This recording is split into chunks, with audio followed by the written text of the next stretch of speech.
This demo is the setup for a Dolman, raglan, or kimono type sleeve. Depending on what books you look in, you can find 90 to 150 pages about raglan sleeves. So Helen Joseph Armstrong is a good book, or Designing Apparel Through the Flat Pattern by Kopp, Rolfo, Zellen, and Gross is also a good one, or McDonald's. In this one, I'm going to talk about the theory behind the setup as far as balancing goes, so it's easy for you to get started from the basic pattern you're using to fit the person or form you want to make this for. You can see that I'm working on the computer instead of paper, and you can see the pattern pieces through each other. So when I get started with this, I need to have them line up so that their side seams match. And this basic pattern has been draped for a princess line, so it's already balanced to make a princess line, and the side seams match up at the same time as the center, front, and back are parallel. For this Dolman sleeve, I need them to line up in the neckline right here perfectly, and then I'm going to play with your center, front, and back might not be perfectly aligned, but you need to have the corner right here perfectly aligned. And then your side seams are parallel but not matching. Because the sleeve is going to be part of the pattern pieces now, it will twist in the armhole if you don't make them divided evenly so that the whole thing is kind of flattened out. You've got the choices here of making the back exactly as wide as the front, or splitting the difference between the two in order to do that. I'm not ready to do that yet because you can see how they're not on the same level. And I want to keep some of this dart where it is so that I have more space in my armhole, but I want to rotate enough of this front dart closed so that it brings it up level with this back armhole. I also want to change the shape of my back shoulder seam so that it's straight, and I want to also put some darting into the back armhole like I'm doing with the front. So I'm going to start by rotating all of this dart into the armhole, and I've set that up already so you don't have to wait. And in doing that, I rotated and this is the back, I rotated this shoulder dart into the armhole. And then I drew a line between the two, so if I want to, where that white dotted line is, I can divide it. And typically on a kimono type pattern, you want the shoulders to be balanced opposite each other when they open up. Right now I have them on top of each other, so it's a little bit different look, but I'll flip them over at the end so you can see. So I've also drawn a line right here on my back, so I know how far to raise this front piece to. And because I can't just rotate it in the computer that way, I can do it with paper more easily. I'm going to move this out of the way, and I've set it up so that I can rotate it. So I'm going to move this front, and I have slashed it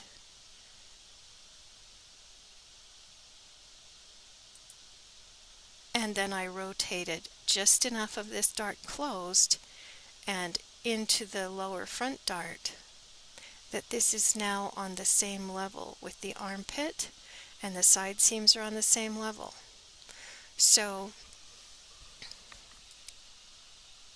I can now divide it up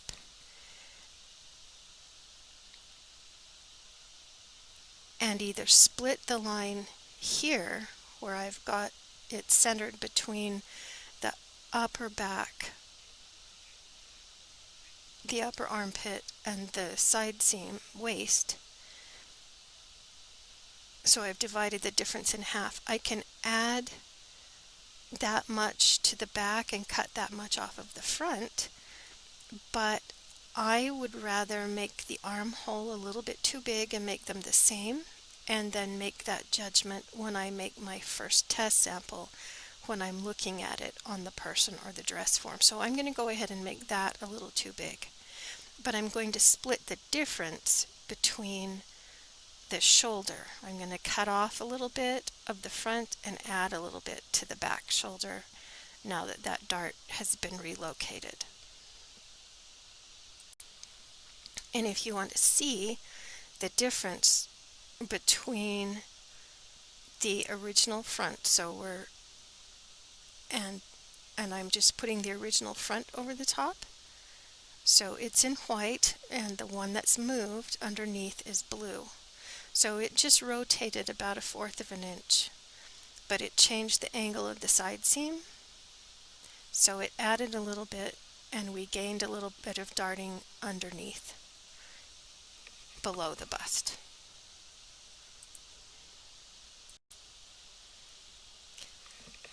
So I now have my back that I've moved the dart in. I've raised the shoulder line. I've trimmed off the shoulder line on the front. I've widened the side seam on the back, and I've raised the dart in the front and put a little bit more into the waist dart, so you can see that the pieces I'm working with now are balanced differently than they were before. I've made them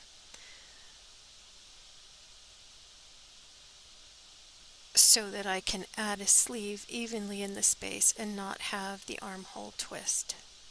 And I've left some of my lines on there so you can see what I did. The back is bigger and smaller, and the front is smaller. But they're balanced on the side seam and the shoulder. It will not fit the same as it did before, but it will fit better because of the way we're going to sew it together.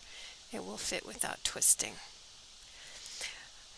I have also taken my sleeve and folded it in half so that I've found the exact center of the sleeve.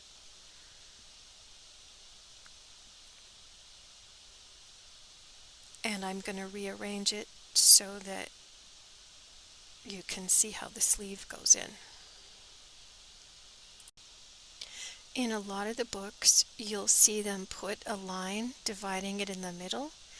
And so instead of dividing the shoulders the way that I did on top of each other and dividing the line, they will put the pattern pieces on the same line and draw a line perpendicular to the center, front, and back, and line the shoulders up with it and make sure that the shoulder points are equally distant away, which we now have.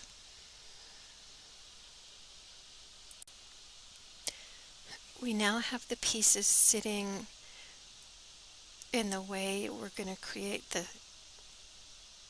dolman armhole. In a dolman armhole, you have extra space and extra fullness and extra wrinkling in the armpit area that makes it possible to move around. It's less fitted. And I have the sleeve lined up on that center line between the two. The two shoulders have been put together, the line is extended out, and the sleeve is lined up with that. In some of the books, you'll start by seeing it this way, but the sleeve ends up getting moved up and the center of the sleeve stays on that line. So if I keep it on that line, I've added to the back and I'm pushing that in on the front, so that overlapping amount is fairly normal. I'm close right there What have I got on the other side? And I'm overlapping a little bit on the other side. But if I fold the sleeve in half to double check, then I think the choice I'm going to make is, well, yeah, that would be a simple choice. So if I take this whole assembly, this whole piece of paper, the way I've got these traced on here and touching in the bottom of the armpit, I can move that up a little bit so that it's touching a little closer, but I'm keeping it going up that same center line. I can double check and make sure I've got what I want right here. I have that touching, almost overlapping a little bit, so I'm going to back it up.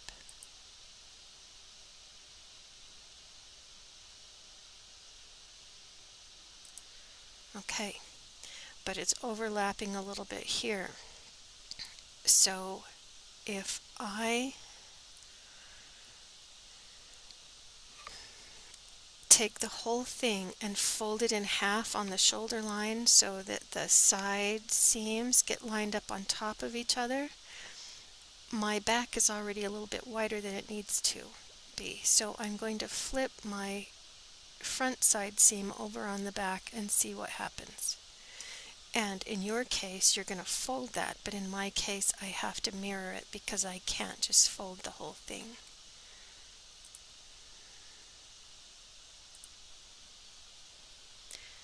So I want to mirror these 4 lines just to see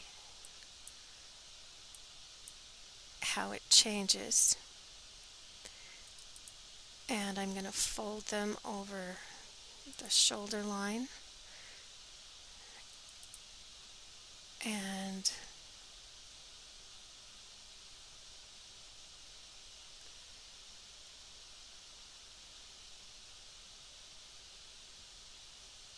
so it looks like they all lined up exactly because we can't see them except for that little dotted line. So this little dotted line that you can see right here that's blue, if I go ahead and pull that much off of the side seam that I already made a little bit bigger, it's now going to match up with exactly half of that sleeve.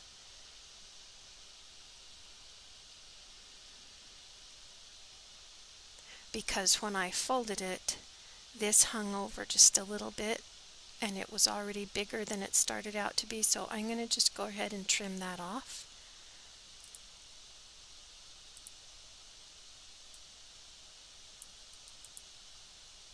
Oh, I can't do it that way. So that has been changed. Ooh. So that I am using the inside line that exactly matches the outside line on the front when I folded the sleeve all the way in half on this line. So you want to have traced all of your pieces on the same piece of paper in this configuration to arrive at that. And now I'm going to separate them into a front and back. Here are my 2 pieces, my back basic and my front basic. Draft for a raglan, kimono, or dolman. You can stop here if you want to keep it simple, but you have a few other choices that you can make. You can see that I've still got the balance here, the balance when I flip those.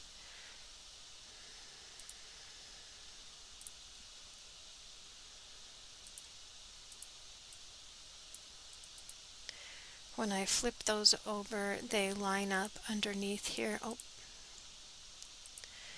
they line up in the armpit. They match. They're balanced. It looks like I might be off slightly, but you won't be because you'll be careful and you're using paper. So if I line that side seam up, I might want to push that line a little bit and make them exactly the same. Because the next thing I'm going to do is decide how much of a curve I want in that armhole, and I can have it really shallow or really deep. I could even have started it further down. You know, it just depends on the look you want. But the importance in what we just did is making this piece symmetrical, which means I need to fix that. But you get the idea. And then we'll trade those lines, and you can cut it up and rearrange it the way that you want to. It won't fit the same as it has in the past. Oh, and that's another thing I would do. That center front dart is no longer balanced, so I need to measure that opening and draw my ruler line straight down and measure the distance between these two dart openings and scoot it a little bit to the side so that this dart is perfectly balanced. You may, if you're not going to sew it up as a dart and you're just going to use it as gathering or fullness, it isn't going to matter. But if you're going to sew it as a dart, please add up the total.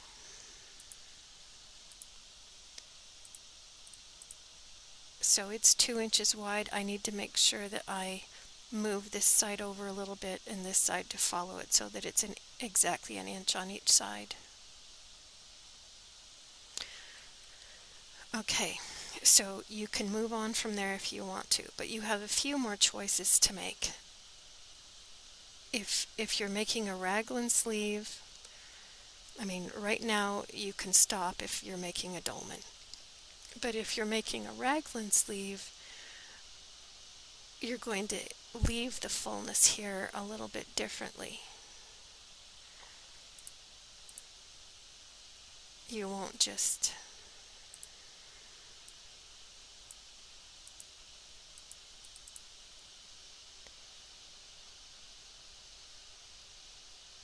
draw the line flat and sew it together. The dolman is much simpler. With the raglan, you have the option of rotating the sleeve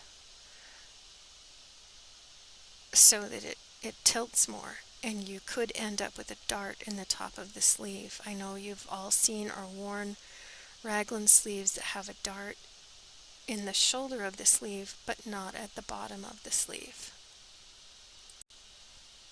And there you can see the dart moved over.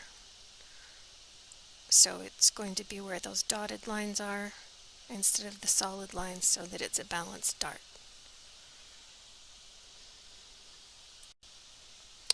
And it turns out that I did balance the sleeve right. I just had to let the computer align it. But, you know, there's always something. Here you can see I've taken the time to clean up my piece and perfect the balance so that both of the front and back raglan shoulder seams align with each other from point to end point, from the neck to the wrist. I've also created a sleeve that I can reposition and show you some of the options. As long as this line from the shoulder to the wrist is perfectly straight, then there won't be any dart or extra fitting in the top of the sleeve. But you might need to raise your arm above straight. You might need to put it further up in the air. And you can improve that situation by adding a gusset in the armpit. But we're going to talk about some of the other options right now. So if I want to rotate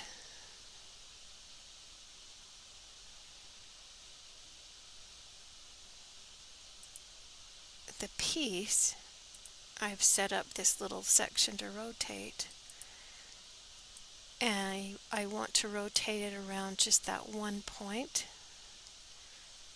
and I can lift the angle of that anywhere along there, but as soon as I do that, and I'm coming out perpendicular to the front right there. You don't usually see them go beyond that, but it's possible. As soon as I do that, then I'm going to have a dart in the top of my sleeve because it would overlap. So I would have to have two separate sleeves now instead, and they would have a curve. Alright, we'll save that for another video, and we have our dolman sleeve ready for our project that we're working on. And I've changed these areas at the bottom of the waist so they don't fit quite the way they did before. And so I'm going to go back to my original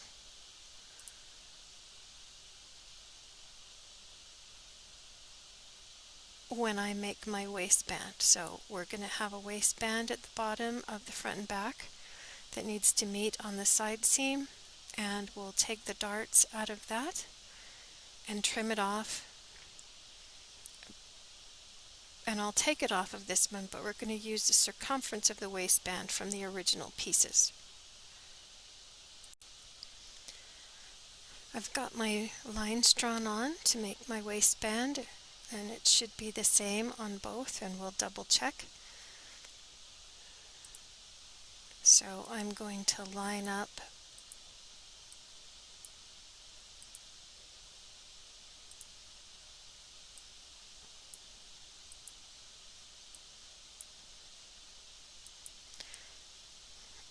so that's where the dart line was, and this is now the shape of the piece that is going to take the place of the waistband. And then I will cut this section off, and I'll combine these two the way I did that one, and I will cut that section off. So here's the piece that goes here, and this has been shortened the same amount, and this piece is the waistband, and this piece has been shortened the corresponding amount.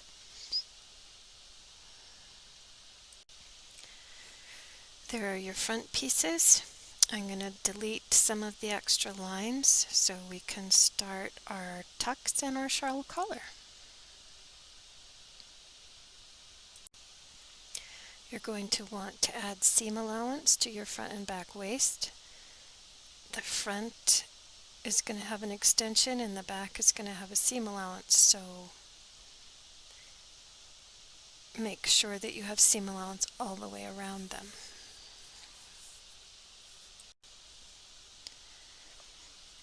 I've got my front bodice with the balanced dart opening. I've measured the dart opening, and you measure your distance and you're going to divide that number in half.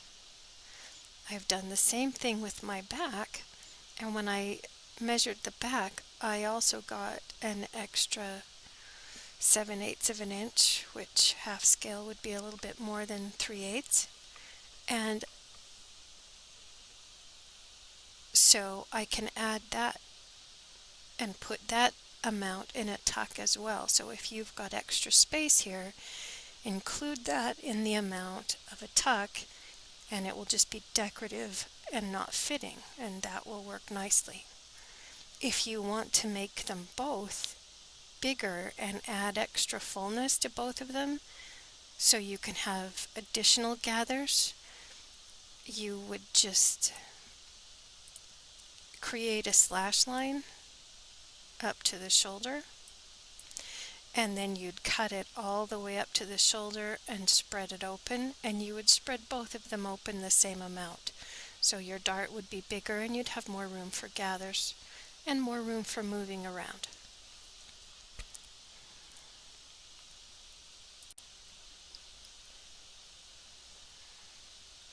So if I wanted to do that on this one, it's going to look a little bit different, but it will be similar.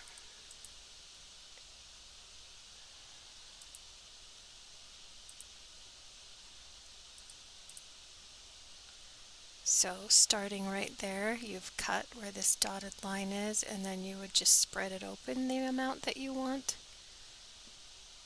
And there you're getting a dart in the shoulder seam, like we talked about, but that we're not doing. If you wanted to do that, then you would just set that down. You would have extra fullness, and you would just change this to a curve. And a dolman isn't going to have a dart there, it will just have a curve. But if you were making a raglan out of it, then you would have some extra darting as well. And you'd do the same thing with this one.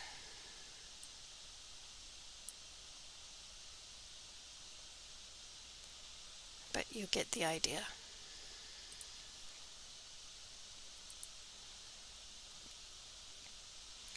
Okay, so I've got this measured. I want to divide this dart in half and that dart in half,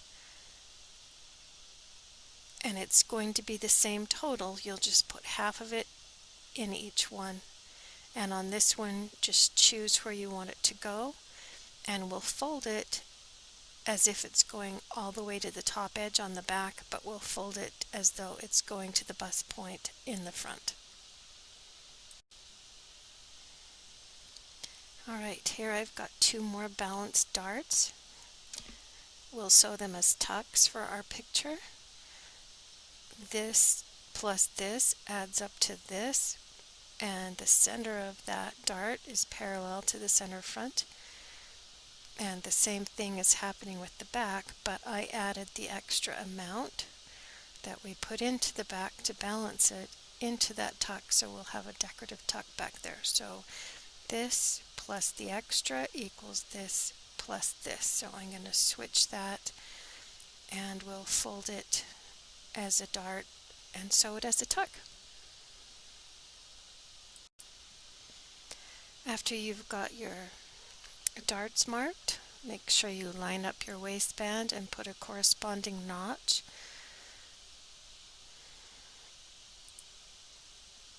So that they all line up properly. So this one starts from the center front to where the dart is, and then resumes where the dart is closed.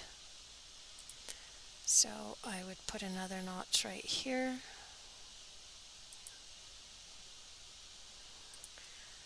And then when I move this over, in theory, we'll find out if I did it right. Then when I walk those two pieces together, they should match. And you have your darts that match your tucks. And we'll do the same thing on the back. So you'll put two notches there, one for each tuck. And the difference between a dart and a tuck is just the way that it's sewn. Okay, so let's start that shawl collar. And I want to measure my back neck.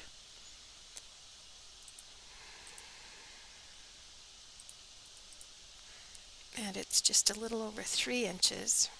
And my front neck is the one we're going to focus on for a minute. You want to decide where your break point is, where the collar is going to end.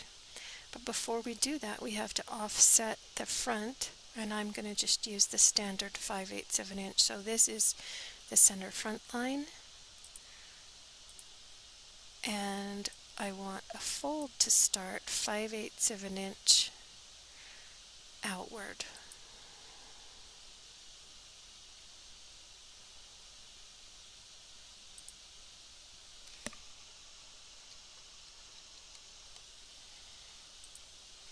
So that's where the edge is going to be, and then I will add seam allowance to that.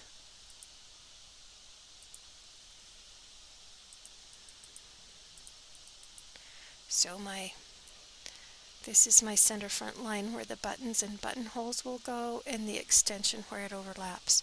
So when I put my break point on, I need to have that go all the way to the edge, not just to the center front. So if I'm going to create a 2-point line, I want to decide where it's going, and I'm going to put it there. And then I want to bring this line up until it touches the neckline.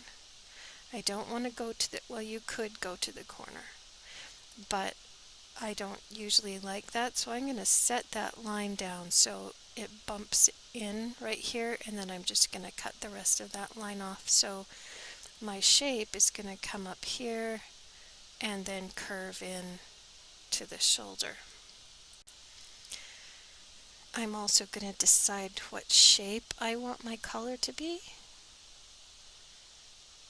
So you'd probably want to use your ruler and make at least the first part of it straight. You could change your mind after that. But decide where it's going to, and that's why I left the shoulder line out there. I'm going to make it kind of wide so you can see it. And I think that looks okay blending in with that line. So you would use your curve for that. And then this is no longer part of the front because our neckline has changed to go with where the collar is finishing. So there's the original center front with the extension for the buttons. And it looks like we could have 2 here. If you raise your collar, you could have more. And as I recall, your waistband was on the fold, but if you wanted to, you could add an extension to that and have a button into the waistband as well, but that's a design choice. And what I want to do next is extend up, and that's why right here I could have let that extend up so that it was just a straight line.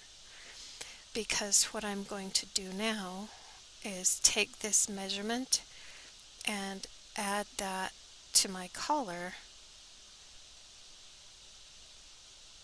so that the collar has enough length to sew around the neck. And if I don't want the collar to be a roll collar and I want it to lay flat, then I would treat it like a little bit more of a regular collar and slash and spread that. So I'm going to trace this collar off. You can also put it on the fold right there and put a little dart in it.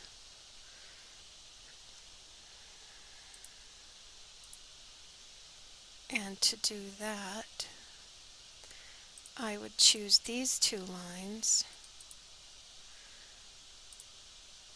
and that's going to act very similar to a lapel.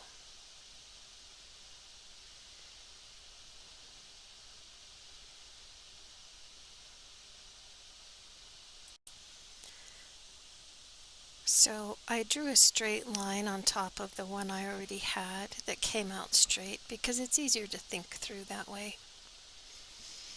And then I measured my back neck, the half of it, and I measured out on that line and put a mark. So that's how long the collar is. This collar would sew in and around the back neck and stop.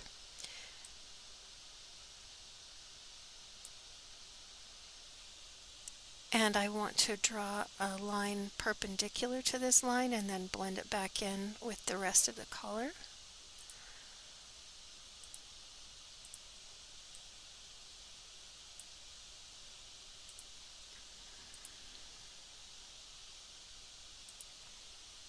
And then use my curve and decide where I want it to meet.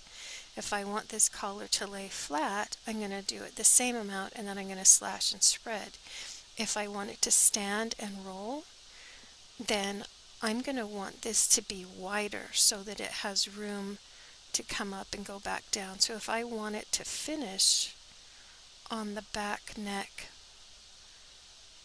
this high, I need to make it this wide. So I'm going to blend that in down here so I have room for that. And either of these is going to be okay. So for part 1, you wouldn't do this. You would continue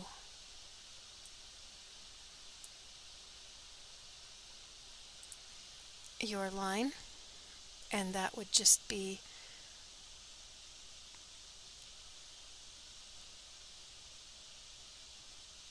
at the beginning of where we would slash and spread for that color. So I'm going to trace them both off and we'll do 2 different ones. Alright, my wider collar that I made so that it could go up and then fold back down is going to stay just the way that it is, with the back neck being straight. And I would want to make sure I have a notch here. When I trace that off, the line is separated, but not a notch there.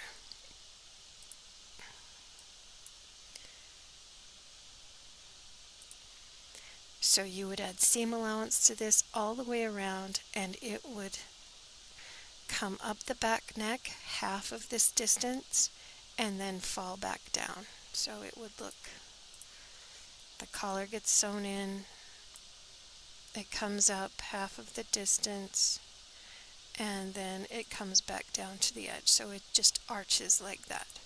That's the wider collar that I did, and it's straight, and the straightness is what makes it stand and then fall.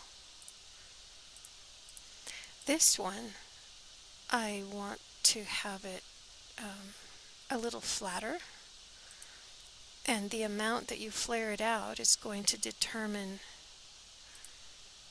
how flat it lays against the neck, and we talked about that with collars. So this one, instead of coming up and laying down, is going to do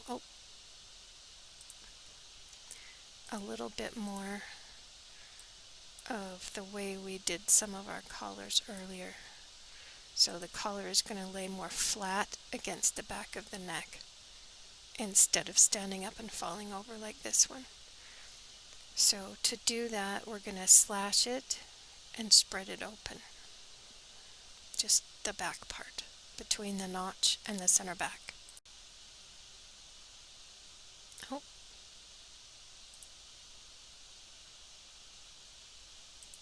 So draw probably 3 lines equally distant.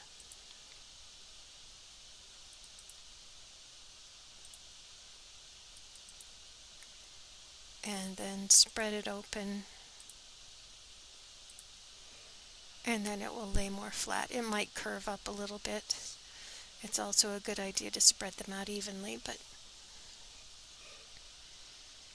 so that would be our color 2 option. And either of them is going to be correct. They will just have a different look. And you may end up just experimenting with it, and you'll see what you've got and learn from that. And when you've got your sample, if you were doing it full scale, I would probably do a single layer of collar and sew it in, and slash it and spread it and tape it together, and then unpick it and lay it out flat, and then you'll get exactly what you want from draping the collar that way. But it gives you a nice start to have this much done. But this is really handy, the way those just come and sew in. And if I flip that over,